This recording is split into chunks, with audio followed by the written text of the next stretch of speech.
मणिपुर में शरणार्थियों और अवैध अप्रवासियों की संख्या में बढ़ोतरी के बीच कम होती भूमि, संसाधन और राजनीतिक शक्ति के मुद्दे पर कुकी जनजाति और मैतेई समुदाय के बीच खूनी संघर्ष 3 मई से जारी है।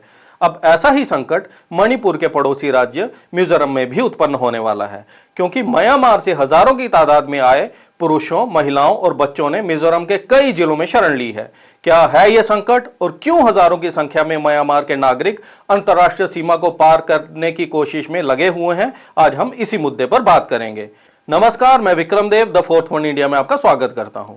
फरवरी 2021 में म्यांमार सेना ने आंग सान सू की अगुवाई वाली निर्वाचित सरकार का तख्ता पलट करके चुनी हुई सरकार के हाथों से सत्ता छीन ली थी। उसके बाद लोकतंत्र बहाल करने की मांग को लेकर पूरे देश में इस घटना का व्यापक विरोध हुआ और आम जनता सड़कों पर आ गई।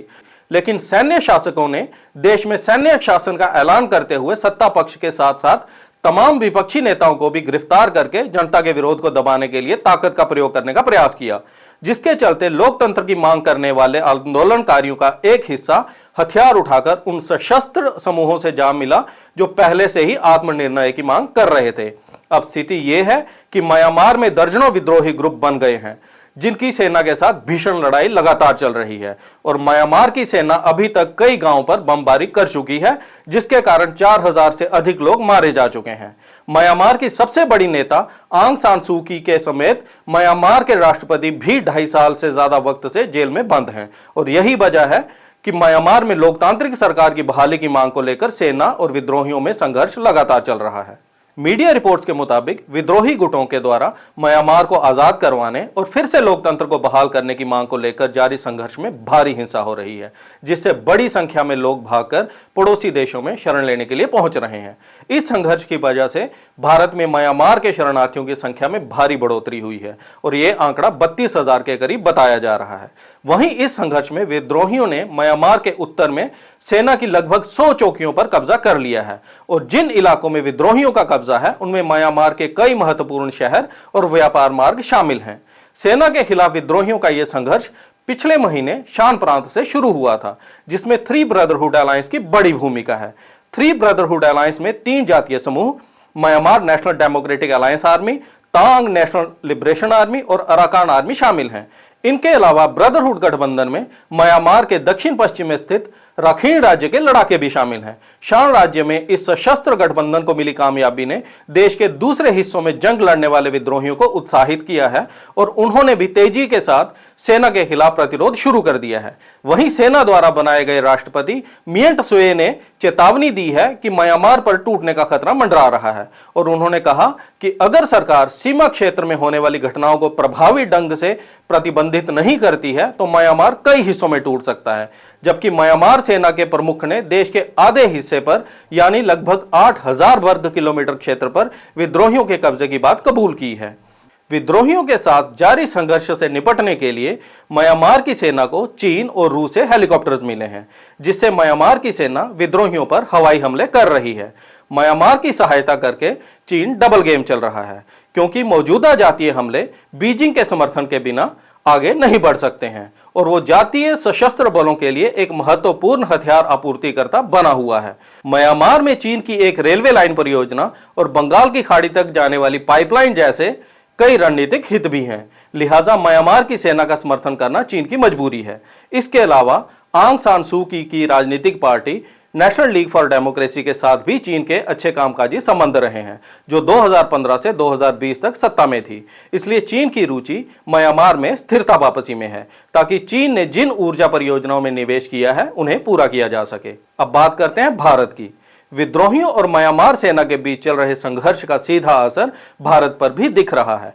विद्रोहियों और म्यांमार सेना के बीच चल रहे इस भीषण संघर्ष से बचने के लिए पिछले हफ्ते हजारों म्यांमार नागरिक भारत में शरण लेने पहुंचे। इन शरणार्थियों में म्यांमार सेना के अधिकारी भी शामिल थे, जिन्होंने अंतर्राष्ट्रीय सीमा को पार कर भारतीय सीमावर्ती राज्य मिजोरम की राज्य पुलिस के सामने आत्मसमर्पण कर दिया।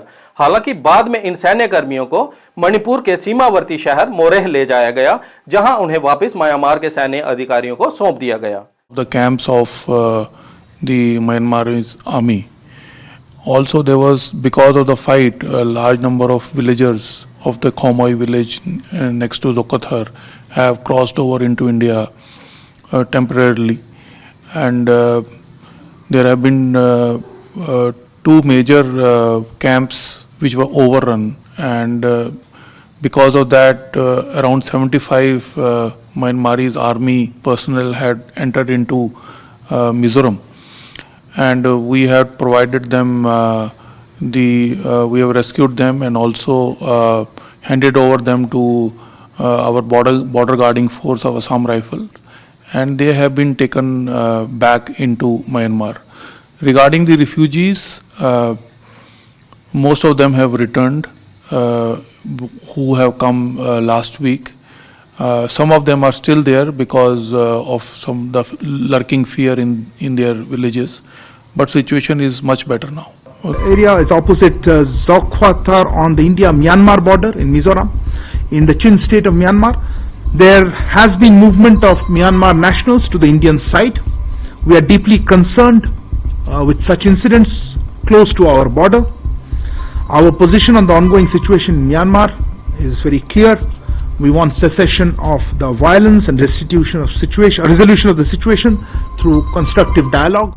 भारत पहले से ही म्यांमार से विस्थापित हुए रोहिंग्या शरणार्थियों की समस्या से जूझ रहा है। वहीं अगर यह संघर्ष लंबा चलता है तो आने वाले दिनों में भारत में म्यांमार के शरणार्थियों की संख्या बढ़ने से यह स्थिति और भी विस्फोटक हो सकती है, जिसका फायदा चीन सीधे तौर पर उठा सकता है, क्योंकि भारत सरकार जब भी रोहिंग्या शरणार्थियों को वापस म्यांमार भेजने की बात करती है तो यहां के वामपंथी विचारधारा वाले राजनीतिक दल इसका विरोध करते हैं। अब भारत सरकार के लिए सबसे बड़ी चुनौती म्यांमार से आने वाले शरणार्थियों को भारतीय सीमा में प्रवेश करने से रोकने की है। अब देखना होगा कि भारत सरकार इस चुनौती का सामना कैसे करती है।